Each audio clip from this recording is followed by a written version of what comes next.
기도하심으로 엎드림 새벽 기도회를 시작하도록 하겠습니다. 사랑과 은혜가 풍성하신 아버지 하나님, 감사합니다. 오늘도 우리를 살려주시고 또 이런 은혜의 자리로 우리를 초대해 주셔서 감사합니다. 하나님 없이는 살 수 없습니다. 하나님의 은혜와 도우심 없이는 살 수 없습니다. 오늘 이 기도회를 통하여서, 말씀을 통하여서 하나님의 임재를 경험하게 하시고 다시 한번 하나님을 힘있게 붙드는 귀한 시간 되게 하여 주시옵소서. 우리의 기도에 응답하시는 예수 그리스도의 이름으로 기도드립니다. 아멘. 이 시간 찬송가 198장 함께 찬송하겠습니다.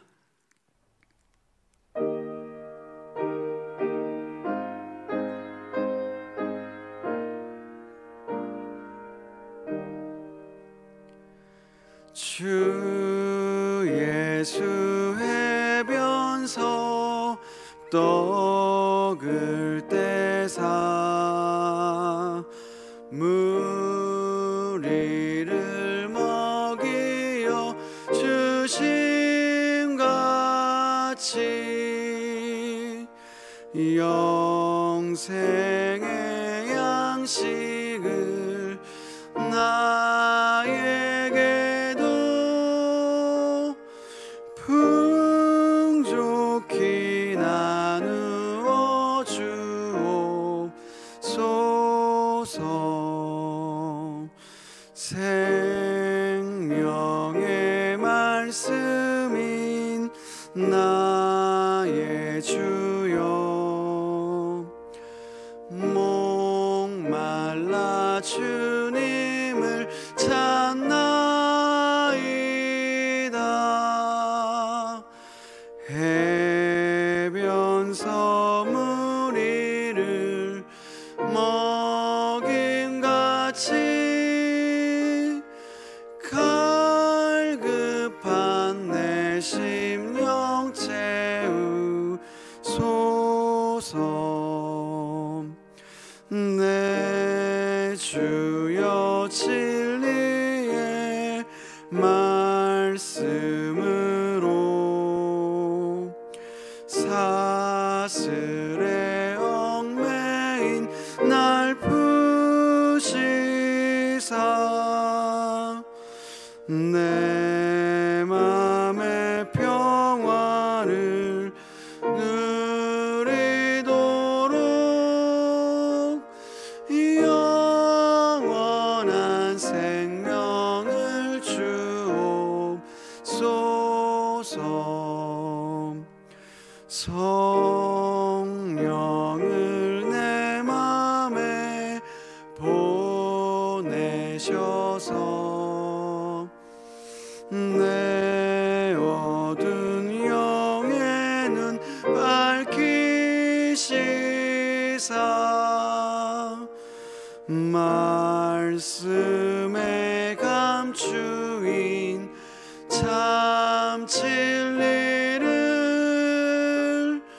깨달아 알도록 하옵소서.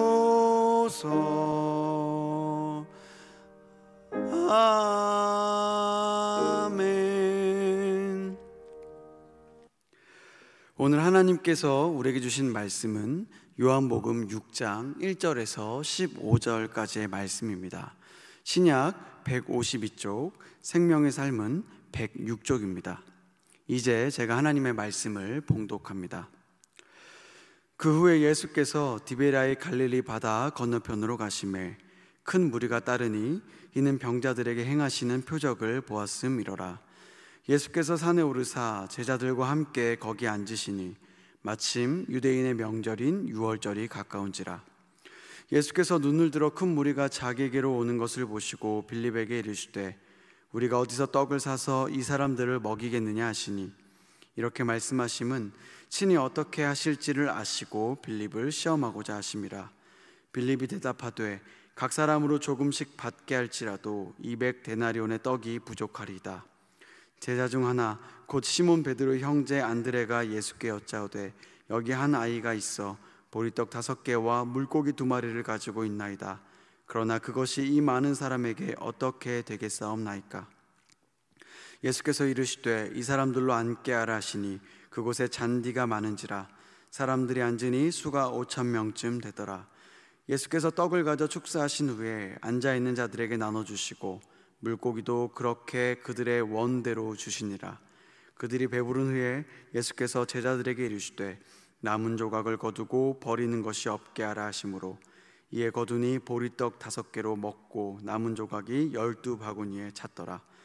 그 사람들이 예수께서 행하신 이 표적을 보고 말하되 이는 참으로 세상에 오실 그 선지자라 하더라. 그러므로 예수께서 그들이 와서 자기를 억지로 붙들어 임금으로 삼으려는 줄 아시고 다시 혼자 산으로 떠나가시니라. 이 말씀은 살아계신 하나님의 말씀입니다. 아멘. 요한복음 6장 1절에서 15절 말씀, 그리고 하나님의 나라를 이루는 방법이라는 제목으로 말씀 전하도록 하겠습니다. 성경에는 현실에서 이루어지기 어려운 일들, 현상들이 나타나곤 합니다. 우리는 이런 사건들을 기적이라고 이야기합니다. 기적의 사전적인 의미는 가능성이 매우 희박해서 불가능할 것 같은 그런 일들이 실제로 일어나는 그런 경우를 우리는 기적이라고 말합니다. 성경에는 이런 기적들이 가득 차 있습니다. 병든 자가 고침을 받고 또 죽은 자가 살아납니다. 하나님께서 홍해를 가르셨고 하늘에서 만나와 메추라기를 내려주셨습니다. 구름 기둥과 불 기둥으로 무려 40년을 인도해 주셨습니다. 오늘 말씀처럼 아주 적은 음식으로 수많은 사람들이 배불리 먹는 그런 일도 성경에 기록되어져 있습니다. 그렇다면 성경에는 왜 이렇게 많은 기적들이 나오는 걸까요? 도대체 이 기적들을 통하여서 하나님께서 우리에게 말씀하시는 것은 무엇일까요? 우리는 그 기적이라는 현상 안에 하나님께서 우리에게 주시고자 하시는 메시지를 들을 수 있어야 합니다. 그래서 성경에 나오는 기적을 단순히 기적이라고 이야기하지 않고 표적이라고 이야기합니다. 기적 안에 의미가, 목적이 담겨져 있다라는 겁니다. 오늘 말씀에 등장하는 이 오병이어의 기적, 이 표적도 이 기적 안에 하나님의 메시지가 담겨져 있습니다. 그리고 이 메시지는 너무나 중요해서 사복음서 모두에 등장하고 있습니다. 그렇다면 이 우리가 잘 알고 있는 오병이어 사건에 나타나는 메시지는 무엇일까? 오늘 말씀을 통해서 한번 살펴보기를 원합니다. 이 오병이어 이야기는 다들 잘 아실 겁니다. 예수님께서는 자신을 따라온 많은 사람들을 긍휼히 여기셨습니다. 그리고 어린아이가 가지고 왔던 보리떡 5개와 물고기 2마리에 축사를 하시고 그 음식을 사람들에게 나누어 주었습니다. 남자만 5,000명, 여자와 어린아이들 포함하면 약 2만 명이나 되는 사람들이 이 음식을 배불리 먹고도 12바구니나 남았습니다. 사람들의 성별이 문제가 되지 않았습니다. 사람들의 신분이, 사람들의 나이가 문제가 되지 않았습니다. 누구든지 예수님께 나아오기만 하면, 예수님과 함께 하기만 하면 부족함이 없는 이 풍성함을 경험할 수 있었습니다. 왜냐하면 예수님께서는 이 놀라운 기적을 베푸시는 하나님의 아들 그리스도이셨기 때문입니다. 지금 예수님께서는 이 오병이어 표적을 통하여서 말씀하고 계십니다. 예수님이 그리스도이시다. 예수님이 진정으로 하나님의 아들 메시아이시다라고 말입니다. 그래서 누구든지 예수님과 함께 있으면, 예수님을 믿고 의지하면, 예수님과 동행하면 이 땅에서 어떠한 차별도 받지 않고 풍성한, 정말 배고프지 않고 목마르지 않는 놀라운 은혜를, 하나님 나라를 경험하게 될 것이다 라고 이 기적을 통해서 우리에게 말씀하고 계십니다. 사랑하는 성도 여러분, 우리는 모두 다 이 오병이어 이야기를 잘 알고 있습니다. 중요한 것은 우리가 이 이야기를 얼마나 자세하게 알고 있느냐가 아닙니다. 정말 중요한 것은 예수님이 나의 주인이신가? 예수님이 정말 나에게 그리스도이신가? 이것이 우리에게 있어서 더 중요합니다. 또 한 가지 생각해 봐야 될 것은 내가 예수님을 따르고 있는가? 내가 예수님과 함께하고 있는가? 예수님과 동행하며 예수님 안에 머물러 있는가? 이것이 우리에게 있어서 더 중요한 질문이라는 겁니다. 그렇다면 우리는 이 질문을 어떻게 확인할 수 있습니까? 하나님 나라의 풍성함, 하나님 나라의 그 한량 없는 은혜를 통해서 확인해 볼 수 있습니다. 내 인생에, 내 삶에, 내 상황과 환경 속에서 내가 어렵고 지치고 힘들더라도 정말 하나님 나라의 풍성한 은혜가 나타나고 있는가? 정말 마르지 않는 그 은혜 속에서 감사와 찬양이 고백되고 있는가? 우리는 이것을 확인해 볼 수 있습니다. 오늘 말씀을 묵상하면서 제 눈에 집중하게 된 한 가지 이야기가 있습니다. 그것이 무엇이냐면, 왜 예수님께서는 그냥 오병이어 기적을 베푸시면 되는데 제자인 빌립에게 질문하시고 시험하는가입니다. 오늘 말씀 6절입니다. 이렇게 말씀하심은 친히 어떻게 하실지를 아시고 빌립을 시험하고자 하십니다. 여기서 시험은 테스트입니다. 이 빌립을 하나님께서, 예수님께서 성장시키기 위해서, 그의 믿음을 확인시켜 주시고 성장시키기 위해서 지금 질문하시고 시험하심을 우리는 확인해 볼 수 있습니다. 지금 예수님께서는 빌립과 제자들에게 가르쳐 주고 싶으신 내용이 있으셨던 겁니다. 그 내용이 무엇일까요? 바로 하나님 나라였습니다. 그 이후에 예수님의 제자 중에 한 사람인 안드레가 이 아이의 도시락이 담긴 보리떡 5개와 물고기 2마리를 가져옵니다. 그리고 예수님께서는 이 음식을 사용하셔서 하나님 나라의 풍성함을 보여주시죠. 그렇다면 여러분, 예수님께서는 이 어린 아이의 도시락이 꼭 필요했을까요? 아닙니다. 예수님께서는 이 도시락이 없이도 5,000명, 2만 명이나 되는 사람들을 풍성히 먹이실 수 있었습니다. 그런데 왜 이 도시락을 사용하셨을까요? 너무나 작지만, 너무나 부족하고 연약하지만 우리를 통하여서 하나님 나라를 이루시길 원하셨기 때문입니다. 하나님 나라를 세우는 일을 너무나 중요하게 여기셨는데 그 중요한 일에 우리를 동참시키길 원하셨기 때문입니다.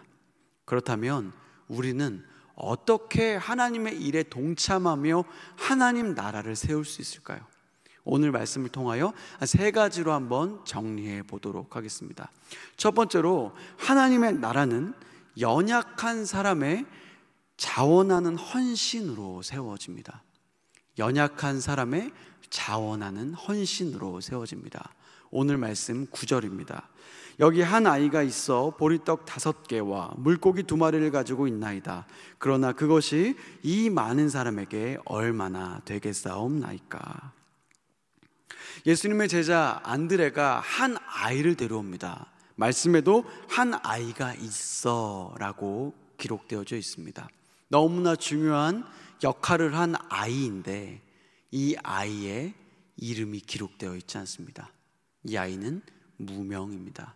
거기다가 그 아이가 가지고 온 보리떡 5개와 물고기 2마리 너무 미천합니다. 너무 볼품없습니다. 너무 부족합니다. 사실은 다른 사람들에게 시선이 갈 만한 사람도 아니고 다른 사람들에게 호감이 갈 만한 음식도 아닙니다. 그런데 예수님께서는 그 무명의 아이, 그리고 볼품없는 음식을 사용하셨습니다. 예수님께 중요한 것은 연약한가, 또 좋은가, 부족한가, 나쁜가, 이런 것이 아닙니다. 정말 예수님께 중요한 것은 자원하는 마음입니다. 자원하는 헌신입니다. 하나님의 나라는 누군가의 자원하는 헌신으로 세워진다는 것을 우리는 꼭 기억해야 합니다. 성도님들을 만나서 섬김을 권면할 때 이런 말씀들을 자주 듣곤 합니다. 목사님, 제가 너무 연약합니다. 목사님, 제가 너무 부족합니다. 저는 그럴 능력이 없습니다 라고 말이죠. 그런데 다 알고 있습니다. 그렇게 연약하고 부족하고 자격 없고 능력 없다라는 거 다 알면서 권면하는 겁니다. 그런데 권면하는 이유가 있습니다. 바로 권면하는 대상이, 그 성도님이 하나님을 사랑하고 교회를 사랑하는 것을 알기 때문입니다. 그래서 그분 안에는 자원하는 헌신이 가능할 거다라는 그런 생각과 믿음과 기도를 통해서 그렇게 권면하는 겁니다. 하나님께서 원하시는 것은 우리의 능력이 아니기 때문입니다. 우리의 경험이 아니기 때문입니다. 진짜 원하는 것은 자원하는 마음, 자원하는 헌신이기 때문입니다. 하나님은 이것을 원하십니다. 우리 모두 하나님께서 기뻐하시는 그 마음으로, 자원하는 헌신으로 하나님 나라를 세워갈 수 있길 주님의 이름으로 축원합니다. 두 번째로, 하나님의 나라는 마음이 담긴 희생으로 세워집니다. 여러분, 한번 생각해 보십시오. 저는 이 말씀을 읽을 때마다 이런 생각들을 참 많이 합니다. 남자만 5,000명, 여자와 어린아이 포함하면 2만 명이나 되는 사람이 있었는데, 과연 음식을 가지고 온 사람은 이 어린아이 한 사람이었을까요? 절대 아닐 겁니다.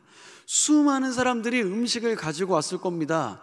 이 무명의 어린아이도 음식이 있었는데 왜 성인 남성들이, 성인 여성들이 음식이 없었을까요? 분명 음식이 있었을 겁니다. 그런데 차이점이 무엇입니까? 음식을 감추었다라는 겁니다. 음식을 드러내지 않았어요. 왜요? 나중에 어떻게 될지 모르거든요. 나중에 혼자 있을 때 먹어야 되거든요.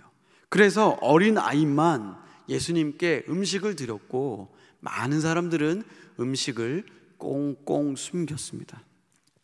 왜요? 내 것이 소중하기 때문입니다. 내 것이 너무 소중하고 다른 사람들에게 나눠주기가 싫었기 때문입니다. 여러분, 하나님 나라는 내 것을 꽁꽁 숨겨둘 때 나타나지 않습니다.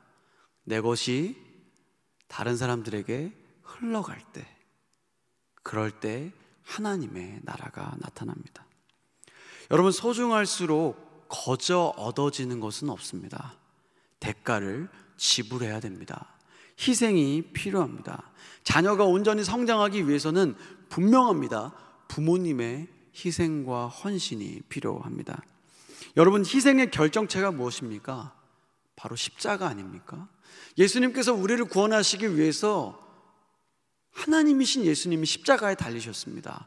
우리에게 영생을 주시기 위해서 예수님께서는 십자가에서 우리에게 생명을 주셨습니다. 희생하신 겁니다. 우리의 생명을 얻기 위해서였습니다. 여러분, 예수님께서 마음을 담아 희생하셨기 때문에 우리가 구원을 얻을 수 있었던 것처럼, 우리를 통하여서 하나님의 나라가 나타나고 우리를 통하여서 영혼이 구원받기 위해서는 우리의 마음이 담긴 희생이 필요합니다. 가정에서도 교회에서도 이 여러 가지 문제와 다툼이 나타나곤 합니다. 그런 문제들을 견뎌내고 이겨내기 위해서, 하나님 나라를 만들어가기 위해서 우리에게 꼭 필요한 것은 누군가의 마음이 담긴 희생입니다. 대가를 지불하고 나의 것을 포기하고, 그렇게 권리를 포기하며 나를 부인하는 그 십자가의 모습을 통하여서 우리의 가정이, 우리의 교구가, 우리의 구역이 하나님의 나라로 변화되어져 가는 것입니다. 그런데 그냥 되는 것이 아닙니다. 예수님의 그 십자가의 사랑, 예수님의 십자가의 은혜를 경험한 사람만이 조금이나마 따라할 수 있습니다. 조금이나마 한번 흉내 내볼 수 있습니다. 그래서 우리에게 더 중요한 것은 십자가 앞으로 나아가는 겁니다. 십자가를 묵상하는 겁니다. 한량없는 은혜와 사랑을 내 마음에 간직하는 겁니다. 그런 사람만이 그 마음이 담긴 희생을 흉내내 볼 수 있는 겁니다. 우리는 그 은혜를 아는 사람입니다. 그 은혜를, 그 사랑을 경험한 사람들입니다. 그런데 과거의 사랑을 끄집어내는 그런 믿음이 아니라 매일매일 십자가의 은혜와 십자가의 사랑을 경험함으로 말미암아 나도 어떤 자리에서 그 사랑으로 희생하고 헌신함으로 아름다운 하나님의 나라를 만들어 가시는 저와 여러분들 다 되시길 주님의 이름으로 축원합니다. 마지막 세 번째로, 하나님의 나라는 순수한 믿음과 사랑으로 세워집니다. 저는 어린아이를 한번 묵상해 보았습니다. 이 어린아이는 왜 자신의 도시락을 내어놓은 걸까? 수많은 사람들이 음식을 가지고 있었을 텐데 다 꽁꽁 싸매고 있는데, 숨기고 있는데, 이 어린아이는 왜 자신의 음식을 내어놓은 걸까? 제자들에게 뺏긴 거는 아니겠죠. 분명 이유가 있을 겁니다. 한번 생각해 보았습니다.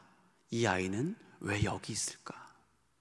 부모가 있었다면 부모가 언급되었을 텐데 부모가 언급되지 않았다면 이 아이는 과연 누구일까? 왜 여기 있을까? 오병이어 기적을 주님께서 베푸시기 전에 병자들을 고치셨던 그 기적을 보고 수많은 사람들이 예수님을 따랐는데 이 아이도 바로 그 중에 한 사람 아니었을까? 예수님이라면 이 작은 도시락을 가지고 어떤 역사를 이루실 수도 있다. 병자를 고치시고 모든 일들을, 놀라운 기적을 베푸신 이분이 정말 메시아고 그리스도라면 이것을 가지고 무언가 하시지 않을까라는 작은 믿음, 그 작은 마음이 있었기 때문에 예수님께 이 음식을 내어놓은 것 아니겠습니까? 사랑하는 성도 여러분, 예수님께서는, 하나님께서는 홀로 모든 것을 하실 수 있는 분이십니다. 하나님은 살아계시고 전지전능하십니다. 그런데 하나님께서는 우리를 초청하셨습니다.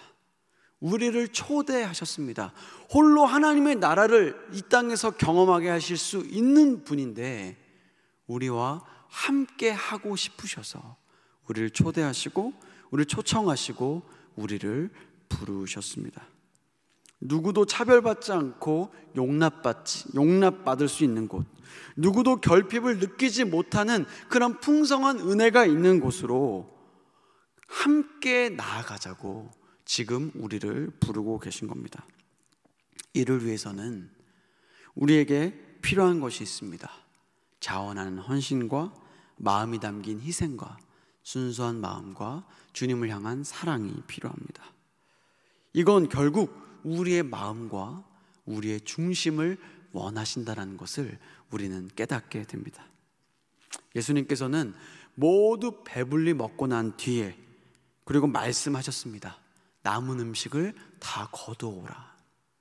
음식을 거뒀더니 12바구니에 꽉 차는 그런 많은 양의 음식이 남았습니다.